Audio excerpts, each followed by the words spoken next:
السلام علیکم ملګرو د پی ټی آی د لپاره یو غټ خبر راغلی دی د عمران خان رضا کولو کوششونه شروع شوي دي د عمران خان او پاکستان مضبوط حلقو ترمنځ روغه کولو د لپاره یو کمیټي هم جوړه شوې ده په دې کمیټۍ کې څوک شامل دي په دې باندې کمپلیټ په دې ویډیو کې خبره کوو یو بل اهم خبر چې کوم دی په دې ویډیو کې دا ډسکس کوو چې نریندرا مودي یو ځل بیا په پاکستان باندې غټ الزام لګولی دی دا دوه غټ خبرونه په دې ویډیو کې تاسو سره شریکوم لومړنی خبر چې کوم دی یو ډېر دماکدار خبر دی چې د اسټابلیشمنت او د عمران خان روغې لپاره باقاعده یو کمیټي جوړه شوې ده جی کمیټۍ کې څوک شامل دي په هغې ډیټیل سره خبره کوو ټول نه ډومبې په عمران خان خبره کوو چونکې عمران خان هیڅ قسم ډیل کولو ته تر اوسه پورې نه دی تیار شوی نو اوس خبر دا راغلی دی چې عمران خان او طاقتور حلقو ترمنځ روغه کولو دپاره یو کمیټي جوړه شوې ده دا یو ډېر غټ خبر ځکه دی چې دا یو ډېر غټ خبر دی او سینیر صحافي انصار عباسي دې حوالې سره ویلي دي چې د پاکستان یو خیرخوا ګروپ د عمران خان او ملټري اسټابلیشمنت ترمنځ اختلافات ختمولو لپاره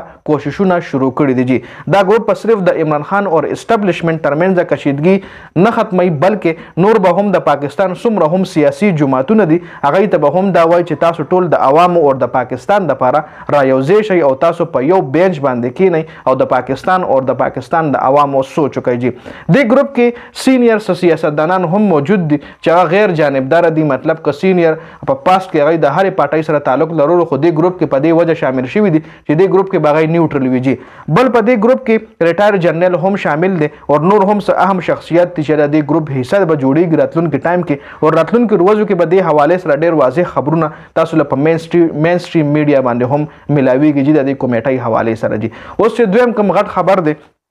د نریندرا مودي دی چې هغه په پاکستان باندې کوم غټ الزامات لګولي دي په انډیا کې هم الیکشن را روان دي نو د هغې حوالې سره چې څومره هم انډیا پالیټکس دي انډیا پالیټیشنز دي هغې خپلې جلسې خپل د الیکشن تیاری روانه کړې ده نو دغه رنګ نریندرا مودي هم پرون په یو جلسه کې ویلي دي چې پاکستان حوالې سره خبره کړې خو چونکې د پاکستان نوم یې ډایرکټلی نه دی شته خو چې کومې خبرې کړي هغې دا کړي چې جلسه کې مودي ویلي چې موږ روس نه کم تیل اخیستل نو مو د انډیا د مفاد دپاره اخیستل او اوس څه ملکونو کې صورتحال ډېر زیات خراب دي او زمونږ څه ملکونه دیوالیه شوي هم دي او زمونږ یو ګاونډي ملک ته چې هغه سره نن سبا اوړه هم نشته دی او دې نه مخکې دغه ملک چې کوم هغه دهشتګردي به پیلاوله نو نوم یې نه دی شته خو اشاره چې کم طرف له د هغه لډي تاسو له معلومه ده دا اشاره کیدای شي د پاکستان طرف ته هم وي خو زیات چانسز د پاکستان طرف ته دي د پاکستان طرف ته ځکه دی